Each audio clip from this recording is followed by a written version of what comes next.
never worked with Quentin, have you? No, he's never hired me. Quentin? He's never hired me. Quentin, what's wrong with you? Why have you not ever written a film for Denzel? I haven't been that lucky. Denzel Washington has been the hallmark of talent and success in the entertainment industry for ages. His on and off screen contributions cannot be denied under any circumstances. But when we hear about a white woman barking and clapping at Denzel, doesn't need a last name, Michael. That's a problem. That right there is a problem. But even a revered titan like Denzel wasn't immune to encountering rejection and clashes that shook the very core of his legendary status. Over the course of his illustrious career, he had to face feuds that threatened his moral values. However, Denzel stood his ground against the odds every time and prevailed. Let's delve into the untold stories of historical encounters that tested Washington's grit and resilience. What was the question?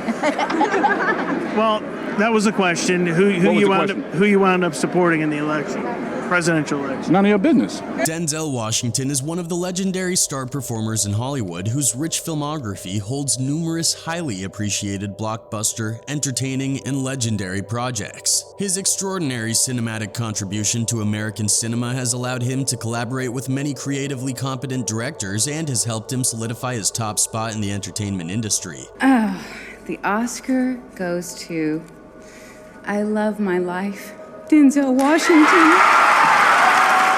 He has creatively helmed numerous projects, including one episode of the beloved television series Grey's Anatomy. According to reports, the Academy Award-winning star got to direct one of the episodes of the popular show, and on the set, he also happened to find himself in a tough spot. The actor-director had a nasty feud with the show's star Ellen Pompeo. She directs the actor in her scene. He says, "Look me in the eyes when you apologize." I guess that was part of the scene. And Denzel said, "Whoa, hey, not today."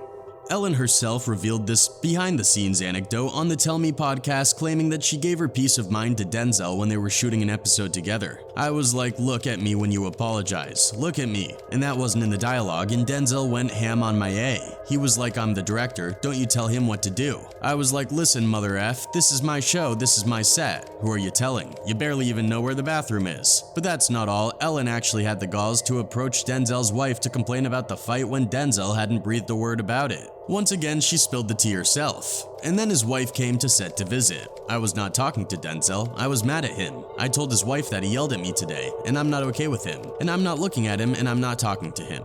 It is interesting to note that although, in an attempt to chase the clout, in the eyes of many at least, she outed herself as a self-absorbed toxic personality. After the exchange made rounds on social media, the fans started to call her out for her entitled behavior. So she disrespected Denzel Washington and then tried to play victim to his wife, and she thinks this is a good story. I keep trying to root for her because I've enjoyed Grey's so much, but the stories she tells herself keep getting worse and worse. But if you think that was all the disrespect Ellen squeezed in that one podcast episode, you have another thing coming. You see, after revealing the drama, she went on to proclaim herself a superstar while claiming that Denzel had no talent for directing. Superstars are superstars for a reason. There's just an energy and a vibration that they give off that makes them super charismatic. Patrick has it, Obama has it, and anyone that I've ever met that's like crazy charismatic has it. And Denzel has it in spades for sure. But Denzel's a movie star, right? He doesn't know directing TV. With all the drama, other things regarding Ellen's views also came to light. It was unearthed that in 2016, Ellen was criticized for using dark skin emojis despite being a white woman. She responded by saying she uses these emojis because racism is not just a black problem, but all of our problems. To conquer the backlash, she chose to use her black marriage card by saying, "That's white lady with a black husband and black children to you, babe." During the Denzel controversy, when Ellen allegedly tried to use the card again, people ruthlessly called her out for displaying the white supremacy complex. A fan commented, quote, "And I know her husband is black. She's spoken about it before." At the time, she was saying we don't need awards that specifically honor black people and referenced her black husband. Marrying a black person doesn't necessarily erase the supremacy complex, as evidenced by this. Well, after this whole fiasco, Pompeo was never seen on the television screen after her show concluded. It would be safe to say that after allegedly being canceled by the industry, she loathed Denzel from all her heart. Next in line is Quentin Tarantino. Unlike Ellen's case, Tarantino and Denzel actually had a spat to base their feud on. You see, both the celebs had close personal and professional ties with director Tony Scott. Washington has starred in 5 of Scott's movies, including Man on Fire and Unstoppable, and Tarantino had written a script for Scott's Lovers on the Lam movie True Romance in 1933.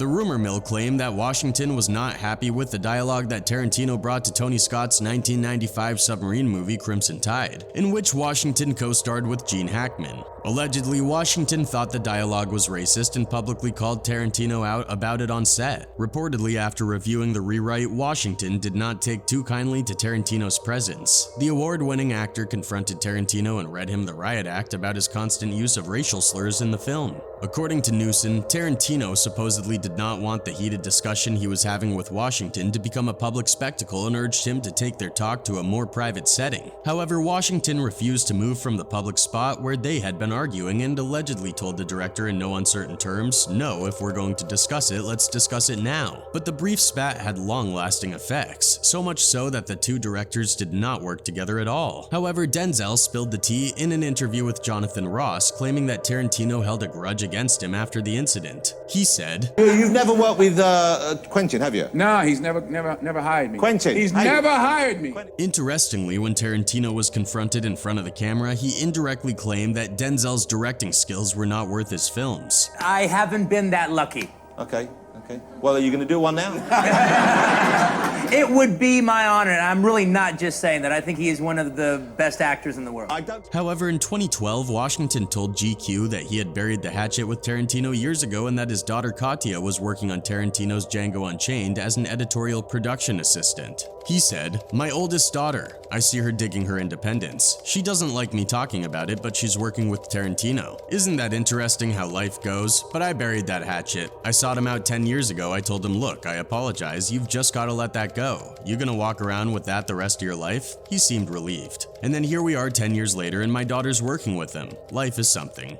Fans all over the world eagerly await a masterpiece that will have contributions from both legends. If Denzel Washington and Quentin Tarantino made a movie, it would have awards before it started filming. Now this one might knock your socks off. The next one to dislike Denzel is none other than Chris Rock. You see, Washington was one of the first people to talk with Will Smith following the incident that saw the actor stride on stage to hit Chris after he made a joke about his wife Jada Pinkett Smith. Richard!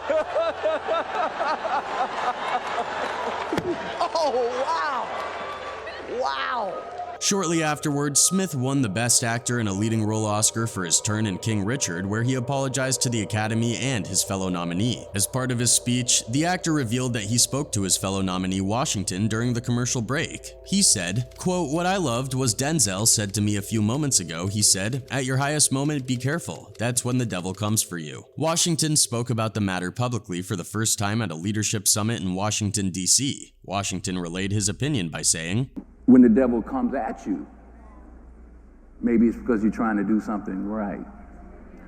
And for whatever reason, the devil got a hold of him." Washington said that he and Smith prayed after the actor hit Rock. Fortunately, there were people there, not just me, but others. Tyler Perry came immediately right over there with me. Some prayers. I don't want to say what we talked about, but for the grace of God go any of us. Who are we to condemn? I don't know all the ins and outs of this situation, but I know the only solution was prayer. The way I saw it, the way I see it. Following the ceremony, the LAPD confirmed that Rock was not pressing charges against Smith at the time in a statement that read, quote, "LAPD investigative entities are aware of an incident between two individuals during the Academy Awards program. The incident involved one individual slapping another. The individual involved has declined to file a police report. If the involved party desires a police report at a later date, LAPD will be available to complete an investigative report." Fans supported Denzel in his conquest with all their hearts. They believed that since Will had taken his name on stage, Denzel was put in a difficult position.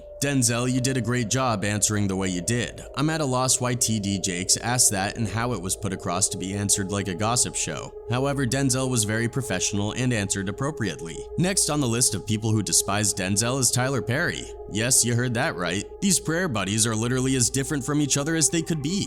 It is a well-established reality in the industry that Denzel will never be in a Tyler movie. Unlike him, it is believed that Perry sells buffoonery and gets paid. Now, we all know that Denzel is a man of firm principles and somewhat traditional, but Perry is fundamentally the polar opposite as he usually rocks a dress and a wig. Many believe that Perry will go down in history as a guy that made a whole lot of money making a bunch of plays that he made into crappy movies and TV shows. Denzel allegedly explained in an interview that he wants to erase the embarrassment caused by Perry by making his work known. So I just keep pushing. Well, what an opportunity I have to prove them wrong. Interestingly, these are not just the sentiments of Denzel alone. It is a widely held opinion. But Tyler, we ain't that bad. Like, Jesus Christ. Like, he paints us out to be real negative, man. Not to mention that he produced Precious and For Colored Girls, two of the worst depictions of black people to ever hit the screen. Some fans have taken it to the level of blaming Perry for successfully destroying the essence of black history single-handedly. Quote, For Colored Girls Who Have Considered Suicide / When the Rainbow Is Enough is a historical black play that's not just important to theater history but black history as well. The play is composed of simple yet difficult poetic monologues, dance pieces, and music that showcase black women and their own personal struggles of oppression, sexism, and racism in the society that they live in. It was written in 1975 and it remains a powerful piece of theater still to this day. A film adaptation should not have been given to Tyler Perry in the first place. To top it off, Tyler has been openly criticized by Spike Lee, another film director. While talking about the landscape of black art, Lee claimed that artists should have personal liberty but blamed creators like Perry for propagating racist ideas while capitalizing on the worst impulses of American audiences. Each artist should be allowed to pursue their artistic endeavors, but I still think there is a lot of stuff out today that is buffoonery. Fans believe that producers have a responsibility for their culture and Perry has spectacularly failed to abide by it. Quote, I've said this for years and I was the one being looked down on. My oh my, have the tables turned. I never allowed my eyeballs to look at another movie of his after the first one. I could tell you exactly the direction the rest of his career was going, exploiting black people for gain. History never fails to repeat itself. However, during an appearance on Who's Talking to Chris Wallace, Perry responded to the criticisms by saying that he had, quote, heard it all. According to Perry, the attacks against his popular Medea character are the result of elitism in the black community. He insisted that his stories originate from his childhood experiences, especially his time with his mother and his friends. While elaborating on the defense of his brand of entertainment, Perry insisted that it comes from a place of love. He said, there's a certain part of our society, especially black people in the culture, that they look down on certain things within the culture. For me, I love the movies that I've done because they are the people that I grew up with that I represent. So when someone says you're hearkening back to a point of our life that we don't want to talk about it or we don't want the world to see, you're dismissing the stories of millions and millions of black people. That's why I think it's been so successful, because it resonates with a lot of us who know these women in these experiences and Uncle Joe and so on and so forth. Some fans believe that Perry's movies are just the expression of his own experiences, not an attack on the black culture. Quote, I just don't like his movies. He could benefit from opening the writer's room, but Tyler is just putting out stuff that resonates with a lot of people. His trauma and experiences are in his work. I don't think he intended to do anything, quote, for the culture. So the criticisms won't hit him the way people think it will. He's just telling stories the only way he knows how. Take it or leave it. Next in the animosity train is Steve Harvey. Steve Harvey has been accused of several things, most of which were less than you'd expect from someone who upholds a brand centered around being a global patriarch. For starters, as much as people believe the comic's rise to the top was an organic reaction to being good at what he does and being in the right place, Steve's reality isn't exactly that clear-cut. Not only has he been caught in several lies about how he got to his current position, but there have also been reports of how he might have stolen material from other less-known comics such as Mark Curry. Mark spilled the beans on an episode of Fox Soul's The Mike and Donnie Show. He said, Steve stole my material on his show, so I had a beef on that. When he was on his bullshit talk show that he did all of my Halloween material one Halloween. Somebody called me and said, homeboy doing your material. He did my whole Halloween run, and I know he didn't think of it. That was true stuff that really happened to me. Now his antics are repellent of that of Denzel, where Denzel has just worked on himself as a brand. Steve has only exploited people and opportunities, in the eyes of some at least. Apart from his professional life, his personal life has been more of a mess. It is common knowledge that Harvey has achieved most of his success thanks to his insight into relationships, but ironically things have never worked out for him. G.H. Page claimed that Marjorie used to be a mere side chick to the comedian when he was married to his ex-wife Mary Lee Harvey. In that sense, Steve was cheating on his wife with Marjorie. Additionally, Marjorie was even the one who assisted him with an attorney during the divorce proceedings from his now ex-wife, and right after the divorce was settled, he got married to Marjorie. Due to his unsolicited antics, Denzel has allegedly thrown shade towards him to take his responsibility as a father seriously. We have a responsibility and a duty to be fathers, not to just make babies, but to be real fathers. On top of that, while being honored with the American Film Institute's Life Achievement Award, the Oscar-winning actor shared a touching tribute to his longtime love. He indirectly tried to lead Harvey by example. He said, quote, 40 years of sacrifice, 40 years of forgiveness. She taught me about faith, spirituality, love, real love, unwavering love in spite of myself. I would not be alive without Paletta Washington. I wouldn't survive. Since Steve has a bad habit of skirt chasing, Denzel allegedly pointed out his carefree style that has had devastating effects on his children. It starts at the home. It starts at home. It starts with how you raise your children. If a young man doesn't have a father figure, he'll go find a father figure. So I can't blame the system. It's unfortunate that we make such easy work for them. Inconspicuously, Denzel has repeatedly advised Steve to follow in his footsteps to a happy marriage. Quote, the difference between a house and a home, it's a big difference. You can buy a house, but that doesn't make it a home. And not to say a man can't make a home, but my wife has made our house a home and raised these beautiful kids and protected them and sacrificed for them. She did the heavy lifting. Considering the available evidence, it becomes apparent that Steve has purportedly made a conscious effort to distance himself from Denzel's path at all costs. However, as they both navigate similar social circles, Steve disclosed in an interview with Club Shay Shay that Denzel provided him with a reality check regarding their respective media presence and made a comparison between them. He said, to come see me, you got to get a babysitter, get in your car, stand in line, buy a ticket, stand in another line, get your popcorn and stuff, go to a seat, wait, and I come up on the screen 25 feet tall. Apart from that, people on the television know Steve for being the ultimate sunshine, but it looks like he is a completely different person when the camera is not rolling. In the memo, Steve let go of any pretense of niceness and drew a line between himself and his co-workers as if they were beneath him. The memo read, quote, do not come to my dressing room unless invited. Do not approach me while I'm in the makeup chair unless I ask to speak with you directly. Do not take offense to the new way of doing business. It is for the good of my personal life and enjoyment. My security team will stop everyone from standing at my door who have the intent to see or speak to me. I want all the ambushing to stop now. That includes TV staff. You must schedule an appointment. I promise you, I will not entertain you in the hallway and do not attempt to walk with me. Let's not forget that Ethan Hawke told The Hollywood Reporter in 2015 that his audition for Training Day was a mess because his scene partner Denzel went off script. The actor starred opposite Washington in the critically acclaimed 2001 crime movie, which also earned Hawke an Academy Award nod for his supporting role in the film. As per Hawke, his co-star didn't do anything that was written on the page. The actor thought it was rude of the veteran star to do that. The Predestination actor said, quote, I did this test and Denzel went totally off book during my test, and I walked out debating about whether to go back in and tell them all to go to hell because I felt like I had been sabotaged because we didn't do anything that was on the page. And I didn't think that was fair because he had the part. Even though Hawke was in the mood to tell the team to stuff it because of the weird audition conditions, everything worked out. Quote, I was in LA. I was sitting outside about 2. I was thinking about going in and telling them to just go to hell. And then I got the call saying, yeah, it went great. They want you. I was like, oh, they did? I love them. They were amazing. All in all, it is important to note that even though Denzel has an iconic personality with an illustrious career to match, people still find a way to dislike him when he wishes no harm to them.